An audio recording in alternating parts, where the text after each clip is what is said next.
O ex-presidente do Brasil, Lula da Silva, a quem agradeço a disponibilidade. Boa noite, bem-vindo.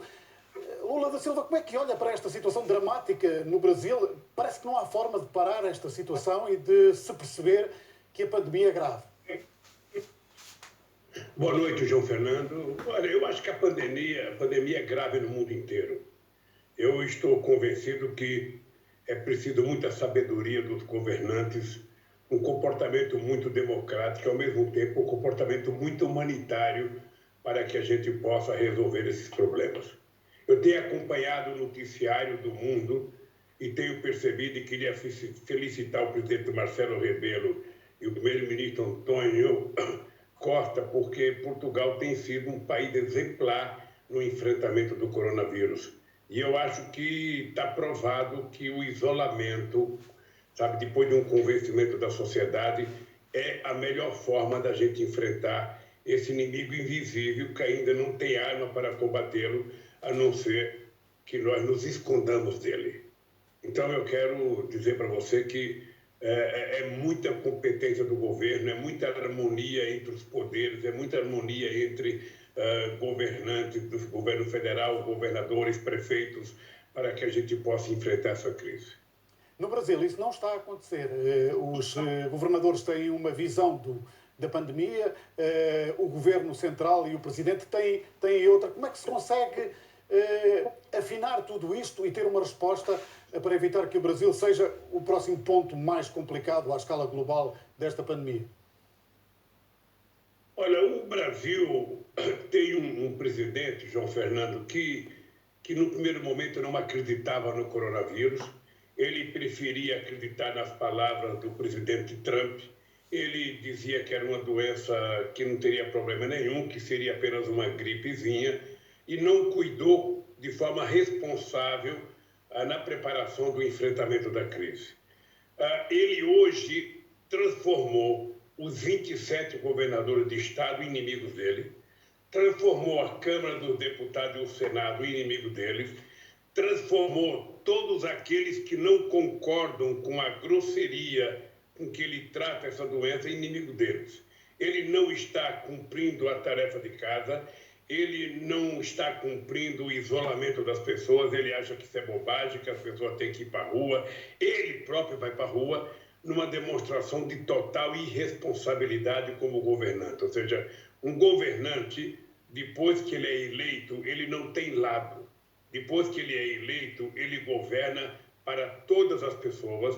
E nesse momento de crise, o presidente brasileiro deveria estar preocupado com a vida do povo brasileiro. Primeiro cuidamos da vida, depois nós cuidamos da economia. Ele, na verdade, não cuida da economia, não cuida da vida e cuida apenas da sua irresponsabilidade, pensando nas eleições de 2022. Eu realmente acho que o Brasil não merecia, sabe, sofrer o que está acontecendo agora. E nós estamos apenas começando a crise, porque agora começa a entrar, agora estamos no outono, daqui a pouco começa o inverno no Brasil, e segundo todos os cientistas é que a coisa ainda vai se agravar no Brasil. Olhemos para o que pode acontecer amanhã, embora estejamos no tempo da ciência, da tecnologia e não se consiga sequer adivinhar esse amanhã. A humanidade está de novo numa encruzilhada, mas temos a nossa democracia, que é um valor que pensamos que está adquirido, e temos um modelo económico que poderá não se voltar a aplicar. Não seria o tempo de pensarmos em ter uma economia mais voltada para os valores verdes e termos uma relação mais amistosa com este nosso planeta Terra? Eu estou convencido, João Fernando, que o mundo deverá ser rediscutido a partir do coronavírus. Primeiro, está provado que o mercado não tem solução para problemas de crise como essa. O mercado resolve muito o problema de quem tem dinheiro, mas não resolve o problema da sociedade. Quando acontece uma crise como essa, a gente descobre que somente um Estado forte, um dirigente responsável, é que a gente pode encontrar soluções mais rápidas e imediatas para isso. Obviamente que eu acredito que nós vamos ter uma discussão muito séria sobre o papel do Estado. Para que serve o Estado? para quem deve governar o Estado, quem deve ter prioridade no Estado. Ou seja, é isso que resolve o problema da situação. O problema econômico o Brasil já vinha tendo há muito tempo. O PIB brasileiro já não vinha crescendo. O coronavírus vem agravar, mas ao mesmo tempo ele vem mostrar a irresponsabilidade do governo no trato dessa crise, que passa por dois momentos. Primeiro, a questão sanitária, que é muito importante, e segundo, a questão econômica, que é uma questão de financiar os trabalhadores que precisam ficar em casa e financiar o pequeno e médio empresário, sabe, que não tem como sequer pagar a folha de pagamento. O Brasil é um país muito grande. O Brasil tem reservas internacionais de quase 370 bilhões de dólares. O Brasil poderia estar produzindo dinheiro novo, alargar a nossa base monetária para que a gente pudesse enfrentar de vez o problema dessa crise. E, ao mesmo tempo, sabe, construir os instrumentos, sabe, necessários para proteger o povo brasileiro. Aqui no Brasil, lamentavelmente... Mas este Lula da Silva não é um problema do Brasil, nem é um problema que o Brasil consiga resolver sozinho, nem Portugal, nem Europa. Tem que ser um problema resolvido à escala global. E esse é o nosso grande desafio nesta altura. Como é que nós nos vamos organizar nesta nova globalização que nos obrigou a fazer exatamente o contrário? A fechar as fronteiras, a parar as ligações aéreas, a não contactar com o povo que está ali do outro lado da fronteira, que também foi fechada. Veja, durante a crise o problema é do Estado Nacional. Porque, veja, nós temos uma quantidade enorme de países, cada um está tentando sobreviver, o mundo não estava preparado para uma crise como essa, e o Brasil tem condições de encontrar soluções para amenizar o sofrimento, diminuir a quantidade de pessoas contaminadas e diminuir a quantidade de mortos. Ou seja, o que eu acho é que houve irresponsabilidade, sabe, num primeiro momento, para muitos governantes, inclusive para o nosso governante, em levar a sério a questão da coronavírus. Ora, depois que essa crise passar, nós vamos ter que discutir o papel do Estado.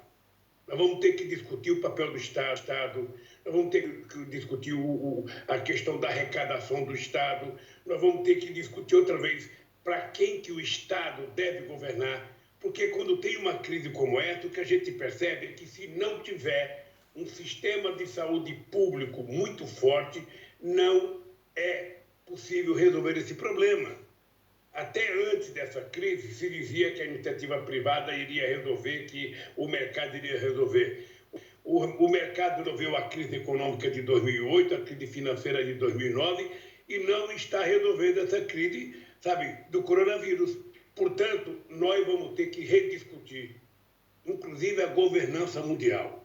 Porque hoje a ONU não tem sequer o poder que teve. Eu digo sempre o seguinte, João, em 1948 a ONU teve força de criar o Estado de Israel. Hoje a ONU não tem força de criar o Estado palestino. Nós vivemos num mundo em que os Estados Unidos participam de um Conselho de Segurança, baseado na geopolítica de 48, e hoje os Estados Unidos não respeita, ele toma as decisões unilaterais, ele não respeita decisões coletivas, ele faz em quem ele quer, como ele quer, tomando decisões sozinhas.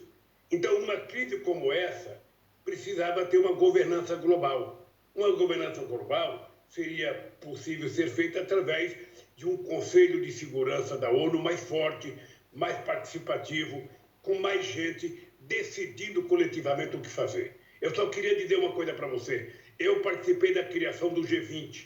Eu participei de muitas reuniões do G20. Não adianta nada você tomar uma decisão coletiva com 20 presidentes se as decisões de execução é do Estado Nacional e depende do Congresso de cada país. Aí as coisas não são decididas como o mundo espera. Então, nós precisamos pensar um novo modelo de governança global para que determinadas decisões sejam coletivas e implantadas por todos os países. Como é que fica a democracia? Como a conhecemos, a democracia dos Estados? Qual é a sua opinião? Para onde vamos evoluir? Há propostas na França, na liberal França, até para que o nosso telemóvel nos diga se estamos ao pé de coronavírus, como acontece já na China e poderá acontecer noutros países dentro de pouco tempo. Podemos ter um Big Brother tecnológico aqui ao nosso lado. Podemos ter os nossos movimentos controlados. Podemos aceitar isso? Pois é, eu acho que depende. Quando você está numa guerra, você, às vezes, é obrigado a agir de acordo com a força do inimigo. Nós temos um inimigo poderosíssimo que a gente ainda não tem arma para enfrentar. Os americanos enfrentaram a bomba atômica para enfrentar o Japão. Nós já temos aviões modernos, mísseis, foguetes para enfrentar a Segunda Guerra Mundial. Mas nós não temos ainda nenhuma arma para enfrentar o coronavírus. Até agora, a arma mais eficaz é o isolamento. É confinar as pessoas em casa. Lamentavelmente, isso. E, obviamente, que é importante a gente confinar por convencimento. É importante que a gente diga o seguinte: os empresários que estão em vários lugares do mundo pedindo para que o povo volte a trabalhar, precisa perguntar se esse empresário está disposto a assinar um contrato dizendo que ele vai garantir que o trabalhador que for trabalhar na fábrica dele não vai pegar coronavírus, se a fábrica dele vai ser higienizada, se esse trabalhador vai ter transporte higienizado, se esse trabalhador vai ter todos os apetrechos necessários para evitar pegar coronavírus. Senão teria irresponsabilidade. A melhor forma das pessoas trabalharem é as pessoas estarem vivas. Então nós precisamos cuidar, em primeiro lugar, que as pessoas vivam e depois nós vamos cuidar de retomar a economia. Eu, sinceramente, acredito na democracia como acredito no ar que eu respiro. A democracia, efetivamente, ela tem que garantir a todos nós o direito de ir e vir, mas a democracia ela só será exercitada plenamente se os seres humanos estiverem vivos para executar. Por isso eu comecei parabenizando o presidente de Portugal, Marcelo Rebelo, e comecei parabenizando o Antônio Costa pelo sucesso que eles obtiveram até agora no enfrentamento do coronavírus. Quisera Deus que outros países tivessem tido o mesmo sucesso do coronavírus. O que a gente percebe é que onde houve responsabilidade dos governantes, teve menos gente contaminada e teve menos morte. Onde teve menos responsabilidade, houve mais gente contaminada e houve mais morte. Essa é a lição que serve para Portugal, para o Brasil, para a Rússia, para a China.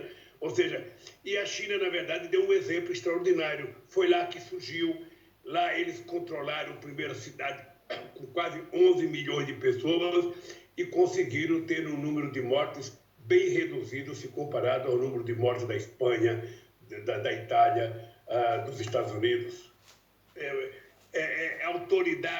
Autoridade e compromisso moral e político dos governantes.